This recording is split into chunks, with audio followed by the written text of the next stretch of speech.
Hello friends, मेरा नाम है सैयद सोबान और आप देख रहे हैं जागरणजोश.com।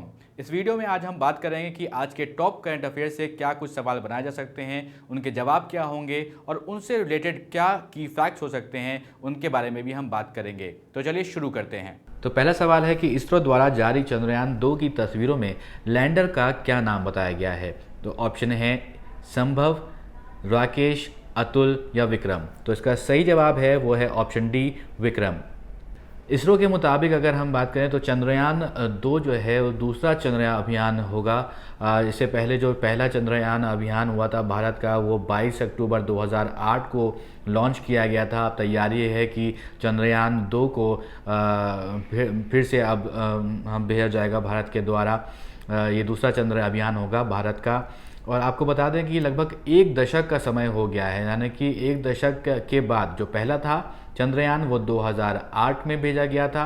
अब एक दशक के बाद लगभग 800 करोड़ रुपए की लागत से चंद्रयान 2 को लॉन्च किया जा रहा है। और इसरो का कहना है, जहां तक खबरें आ रही हैं उसके हिसाब से 9 जुलाई से 16 जुलाई के बीच चंद्रयान 2 को लॉन्च करने की तैयारी हो रही है।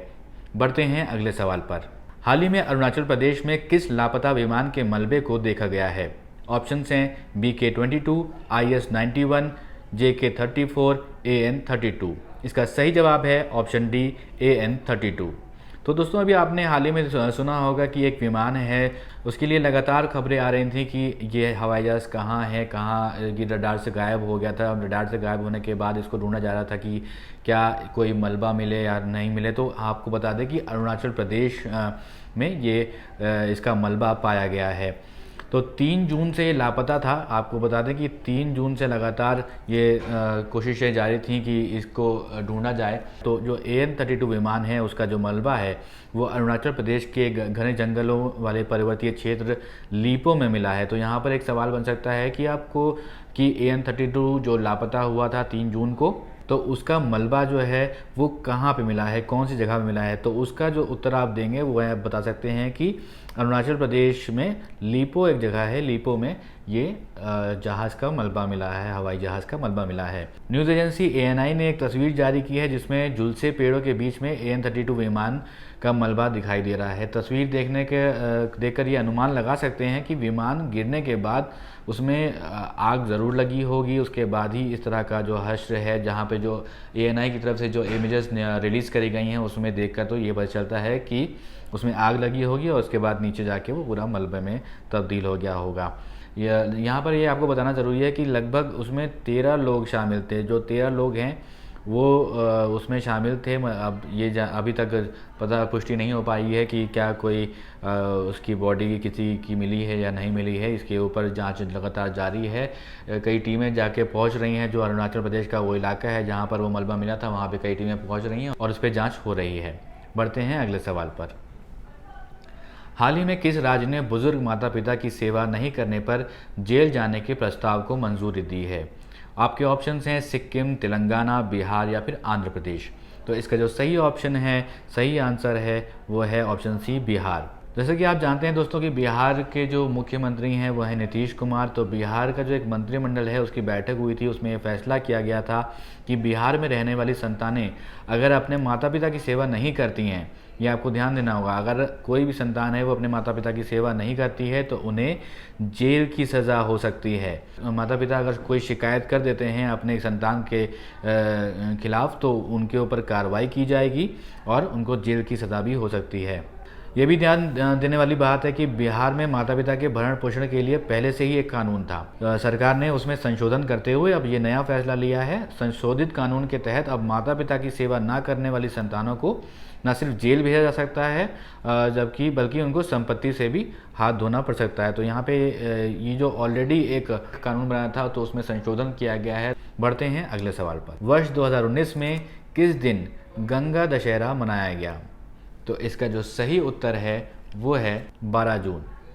तो दोस्तों, जैसा कि आप जानते हैं कि कल 12 जून थी और जो गंगा दशहरा है वो मनाया गया कल की तारीख में। तो हिंदू कैलेंडर के अनुसार अगर बात करें तो ये प्रत्येक वर्ष ज्येष्ठ माह के शुक्ल पक्ष की 10वीं तिथि को गंगा दशहरा मनाया जाता है। और दूसरी तरफ नज़र डालें तो अगर अंग्रेज़ी कैलेंडर के अनुसार देखें तो गंगा दशहरा मई या जून में मनाया जाता है।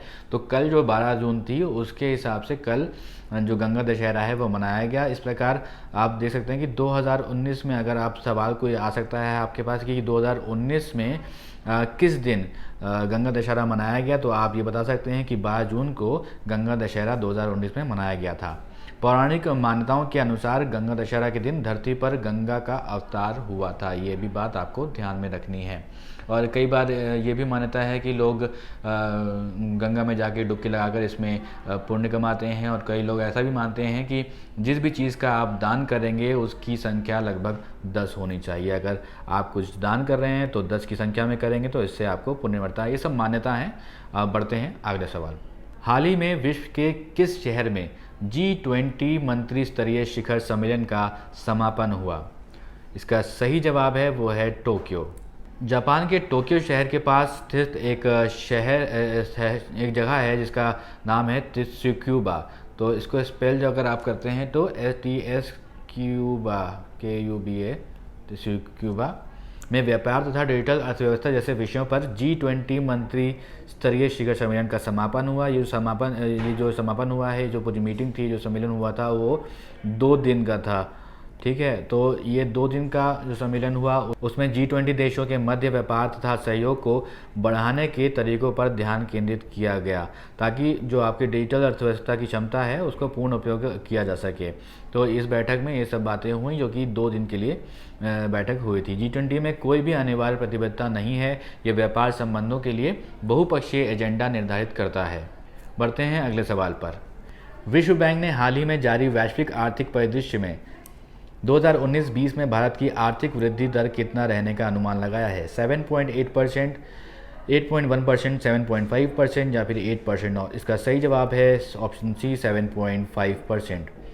विश्व बैंक ने हाल ही में जारी वैश्विक आर्थिक परिदृश्य में वित्त वर्ष 2019-2020 में भारत की आर्थिक वृद्धि दर को 7.5 यानी कि 7.5% बताया है, इसका रहने का अनुमान लगाया है।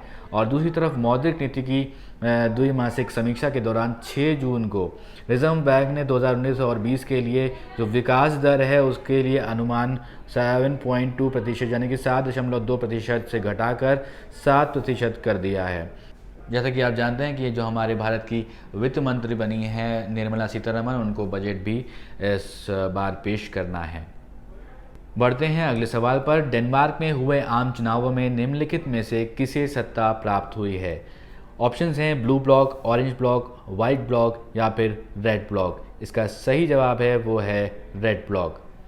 डेनमार्क में अभी हाल ही में इलेक्शन समाप्त हुए हैं और उसका रिजल्ट भी आ गया है सामने। तो आपको बता दें कि डेनमार्क में हुए आम चुनाव में लेफ्ट यानी कि रेड ब्लॉक को सत्ता मिली है इस बार। इस गठबंधन की सोशल डेमोक्रेटिक पार्टी को सबसे अधिक वोट मिले हैं और जैसा कि बताया जा रहा है उसमें जो वोट शेयर है उसमें 25.9% का वोट शेयर है। टोटल जो सीट्स थी वो थी 179, जिसमें कि जो 25.9% का वोट शेयर के साथ 91 सीट्स मिली हैं इस बार। वर्तमान में सत्ताधारी जो राइट विंग के यानी कि ब्लू ब्लॉक के प्रधानमंत्री लॉर्स लॉकी की अगुवाई में जो थी वो दूसरे स्थान पर रही है। वहीं पे रेड ब्लॉक को 91 सीटें और ब्लू ब्लॉक को 75 यानी कि 75 सीटें मिली हैं। बढ़ते हैं अगले सवाल पर। नैस्डैक की प्रेसिडेंट एडिना फ्रीडमैन के सहित किस दूसरे व्यक्ति को इस साल के ग्लोबल लीडरशिप अवार्ड के लिए चुना गया है? नरेंद्र मोदी, सुंदर पिचाई, विराट कोहली या फिर आनंद महिंद्रा? तो इसका सही जवाब है वो है दोस्तों ऑप्शन बी सुंदर पिचाई। तो आपको यहाँ पर एक सवाल और बन सकता है। इस सवाल में भी 2 सवाल छुपे हुए हैं कि जो नैस्डैक की प्रेसिडेंट हैं एडिना फ्रीडमैन, उनके साथ साथ आपको सुंदर पिचाई यानी कि दो लोगों को मिला है ग्लोबल लीडरशिप अवार्ड इस साल। तो इसमें आपको 2 सवालों का जवाब मिल रहा है। यहाँ पे ये पुरस्कार जो है वो अमेरिका और भारत की उन कंपनियों के शीर्ष अधिकारियों को दिया जाता है जो अमेरिका भारत व्यापारिक क्षेत्र के विकास में महत्वपूर्ण योगदान करते हैं। गूगल और नैस्डैक जैसी कंपनियों के योगदान से अमेरिका और भारत की द्विपक्षीय वस्तु एवं सेवा व्यापार पिछले 5 वर्षों में करीब 150% बढ़कर 2018 में 142.1 अरब डॉलर तक पहुंच गई थी। और ये जो डेटा है आपको, जो हमने अभी बताया है, वो डेटा आपको USIBC यानी कि US इंडिया बिजनेस काउंसिल की तरफ से दिया गया है। तो दोस्तों, ये हमारा सेगमेंट है जो ख़त्म होता है। अब हम आगे बढ़ते हैं अपने अगले सेगमेंट में, जहां पर हमने आपसे पिछली वीडियो में एक सवाल पूछा था, हाल ही में किस बॉलीवुड अभिनेता का ट्विटर अकाउंट हैक हो गया है। ऑप्शंस थे अमिताभ बच्चन, अजय देवगन, सलमान खान या फिर महेश भट्ट। तो इसका सही जवाब है अमिताभ बच्चन। आप में से कई सारे लोगों ने इसका सही जवाब दिया है, कुछ लोगों ने इसका गलत जवाब भी दिया है, लेकिन 90% लोगों ने सही जवाब दिया है। तो आपको बता दें कि अकाउंट को हैक करके अमिताभ बच्चन का जो अकाउंट था, उसको ट्विटर अकाउंट उसको हैक किया था एक, और उसकी जगह पे पाकिस्तान के प्रधानमंत्री या जो हैं इमरान खान, उनकी तस्वीर लगा दी गई थी। इसके साथ ही पाकिस्तान के समर्थन में भी अकाउंट पर कई बातें लिखी गई थी, अलग अलग तरह की बातें लिखी गई थी। लेकिन ये अकाउंट काफ़ी देर तक हैक नहीं रहा, करीब 1 से 2 घंटे के बीच में इसको वापस वैसे ही, जैसे अमिताभ बच्चन का अकाउंट था वैसे ही कर दिया गया था। ट्विटर अकाउंट के बारे में हम भी बात कर रहे हैं। और ये भी खबरें आई थी कुछ दिन पहले कि शाहिद कपूर का, जो शाहिद कपूर हैं एक्टर, उनका भी अकाउंट हैक किया गया था। और दूसरा जो अभी अमिताभ बच्चन के बाद जिसका नाम आया, उनका जो ट्विटर अकाउंट है अदनान सामी, उनका भी ट्विटर अकाउंट हैक किया गया था। और एक जो टर्किश हैकर्स हैं, टर्किश हैकर्स के द्वारा ये जिम्मेदारी ली गई थी कि ये जो ट्विटर अकाउंट हैक करने की बात है वो टर्किश हैकर्स ने की है। और अब एक सवाल आपके लिए, यहाँ पर हम आपसे पूछ रहे हैं, सदियों पुराना ग्रामीण त्यौहार वलसा देवरालू निम्नलिखित में से किस राज्य में मनाया जा रहा है। ऑप्शंस हैं केरल, आंध्र प्रदेश, मध्य प्रदेश या फिर झारखंड। आप अपने जवाब हमें कमेंट बॉक्स में लिखकर दे सकते हैं। अगर ये वीडियो आपको पसंद आया हो तो इसे लाइक करें, शेयर करें और इस वीडियो पे कमेंट करना ना भूलें। और यूं ही देखते रहें जागरणजोश.com।